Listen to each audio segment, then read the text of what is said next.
What's up guys, and welcome to the first episode of the Northwestern Thailand Herping expedition.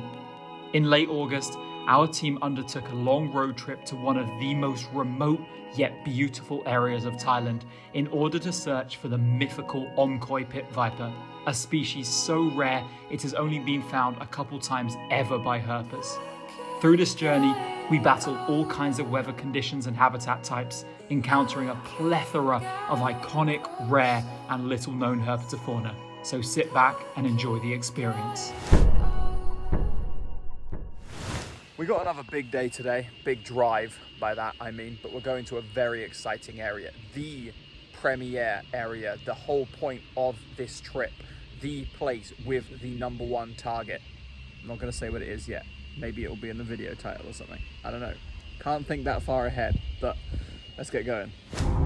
Here we are, very close to the Myanmar border. Those mountains you can see in the distance are in Myanmar. Myanmar's less than 15 kilometers from here. This is one of the kind of bigger border towns here in Thailand called Mae Sot. And I don't have much else to say.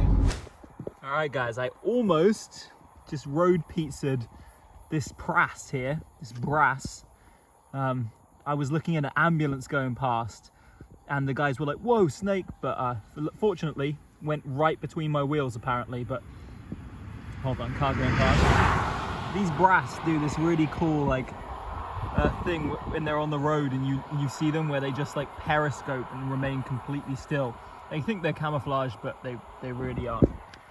Yeah, really pretty one. They look so nice during the daytime. The neon green comes out so well.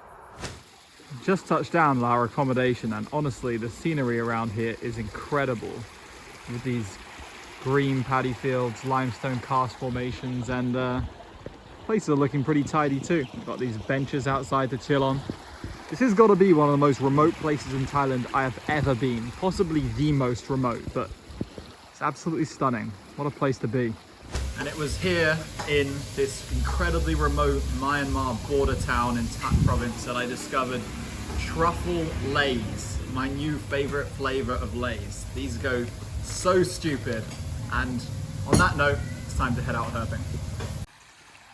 Can't get over how beautiful it is here, man. Like, look at this specific view here, and then that one there. Man, I'm gonna enjoy staying here. What a place to be. Holy crap guys, check this out. David went out walking around our accommodation during the daytime and caught the most giant T.S. Koros I've ever seen alive. When I first saw it, I thought we might have got Carinata, but I mean, look at this thing. It's behaving like Carinata, doing that constant tongue flicking, the puffing of the neck, but it's honestly close to 2 meters long, this thing. I've seen some very, whoa. I've seen some very big ones DOR, but this is without a doubt the largest I've ever seen alive, which is honestly really impressive. Whoa, some mouth open action from this guy. Some nice big rat snake defensive activity. These Koros are not usually as defensive as this, not by any stretch of the imagination. Really, really cool to see one this big have all this feistiness, and it's fast too, but these rat snakes are always giving me a bit of a workout. Oh, David's arrived now. He was back in the room for a second, but here, take this and do like a size demonstration for me before I wrap this up.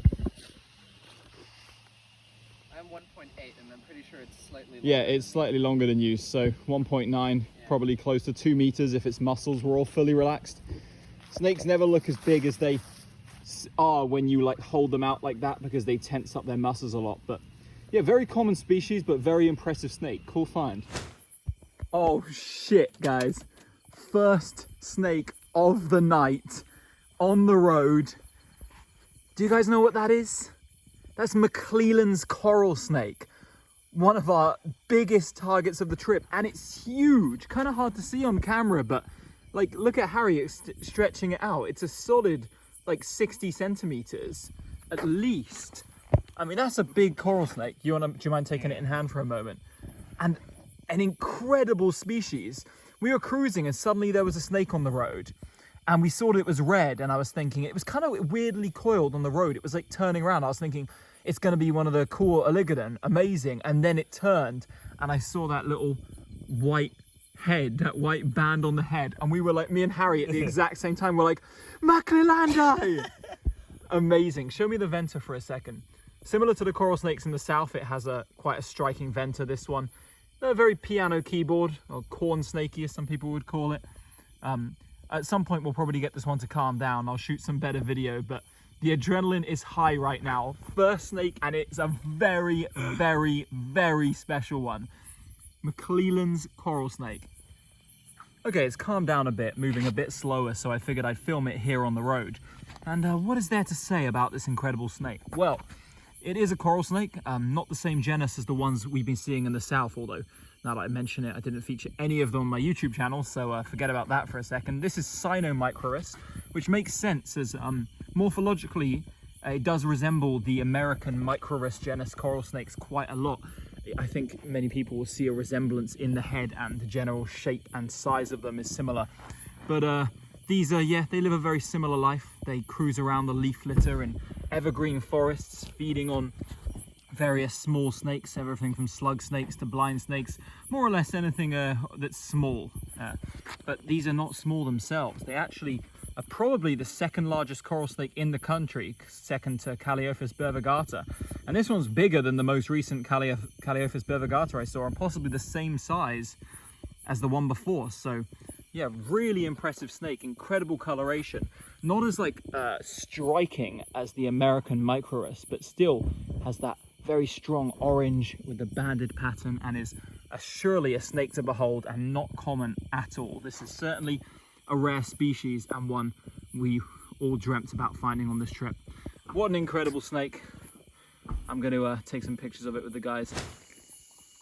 Okay, so just after the McLelandi, we got out on foot, kind of going rogue into the forest, and David caught this nice Certodactylus. Absolutely no idea what species occurs here, but I'm sure it won't be hard to ID, so I'll probably have the ID up on screen. But I like these ones with like the very reduced banding and just the sort of speckles. It's a much more intricate and beautiful patterning in my opinion. But these are probably common in the area, but I guess we'll see. Maybe we'll never see another one of these again. Maybe we'll see 100. Sorry for the lack of updates tonight, but we are on the grind, searching really hard. That's 200% focus, so filming kind of goes to the back of the mind, but this is the kind of habitat we're traversing. Right now we're climbing up this relatively steep waterfall, but not too steep that we can't easily get up it. And we're going as high up this mountain as we can. We're trying to get into some prime habitat. It looks good here, and I'm optimistic we can find something cool. It's been a while, more than you would have thought, since the lack of updates. Since we saw that McLelandi, but we just got our first snake since. Oh, I've disturbed it somehow. Big male Pope's pit viper. You see that red and white stripe behind the eye? This one has some nice dots on the dorsum, but we're not going to disturb it. Hopefully it will hang around here, and then David can see it when he catches up with us. Just a little update from the field. Harry's got sick of his fringe getting in his eyes, and he's... What are you cutting it with? Like a nail clipper? Penknife. Yeah, he's got some scissors attached. This is feral in my opinion, but you got to do what you got to do. I admire the commitment. Okay guys, all that stream hiking finally paid off. I got another lifer. It's the second lifer in one night, which, believe me, is an extremely rare occasion. This here is Hebius terra carenorum, or the KARENLAND keelback, or Karen keelback. But no, not the kind of Karen with the middle-aged mum who shouts at you in a shopping centre. It refers to the ethnic group of people that live in the hills of northwestern Thailand and Myanmar. But it's kind of a typical Hebius as they go, but very recently described. This may be the most recently described species I've ever seen. It was only described this year, a few months ago. Harry's seen this one already, but for me and David, it's a lifer, and that's why it was such a big target in this area. But yeah, very nice snake. I wouldn't describe it as rare, but definitely uncommon, and this habitat was just perfect. I was very confident we would find one at some point, and to be honest, it's bitten the crap out of me. This bite stings like hell, and if it bites me again, I'm going to be really pissed off, but by the looks of things, it's calmed down a lot. Okay, I just got another snake, and it's a lifer for the guys, not for me, but one we were really hoping to see on this trip. No, that's not a crate. That is one of the best crate mimics in Thailand. This is, wait, what the hell is the northern large tooth snake, I think the common name is? or Lycodon septentrionalis. It used to be Dynodon. Oh! Alright, I'm gonna turn off the video because I need to catch it, and I'll be right back. Okay, so we got it to sit still for a moment. I hope I don't piss it off too much now. Well, here you go, you can see it. Really, really accurate crepe mimic. Definitely a interesting snake. Only the third time I've seen this species. I saw two in like 2 nights in Nan province a few years ago. They're definitely not rare, but this is quite far south in their range. I'm not sure how much further south they range from here, but yeah, known from submontane areas, and we're not exactly submontane right now, but we're getting into the upper mid-hills, so it's no surprise that this species is knocking around. And I do know that this species occurs sympatrically with our #1 target, so that's always a good thing to note. But yeah, as you know, we've got big targets to go for tonight, so not going to spend too long with this one. I'm going to show you this interesting little wolf snake from northern Thailand, Lycodon septentrionalis. In answer to our earlier questions about how common this one is, we've seen several of them so far. Some of them with a really strong, striking black and white banded tail, but this is definitely one of the nicest ones we've seen so far. This is a big one you see here, a really big one with really nice sort of speckled patterning. Just got done with our rather productive hike in the forest and got Marg on the road. Well, what can I say, man? What can I say? Marg is everywhere. It really is everywhere in Thailand. All right, guys, just got back to the house. Tragically, we saw our #1 target, DOR, too gory to show on the channel. It was hit hours before, but yeah, very sad to see. Our accommodation's right there, about to wrap up the night, but while just standing around here, I spotted another snake. A rather pretty common wolf snake, Lycodon capucinus. This one's got some really strong yellows on it. What a beautiful individual. Nice to know that there's snakes bobbing around outside our accommodation, but honestly a really weird place to find one. Like just chilling on this wooden thing which the builders are using. How did it get here? No, must have been cruising around here, but certainly an interesting way to end the night. Saw a lot of snakes tonight. Very, very good, very productive, and tomorrow we will head back out for the Protobophops with a vengeance.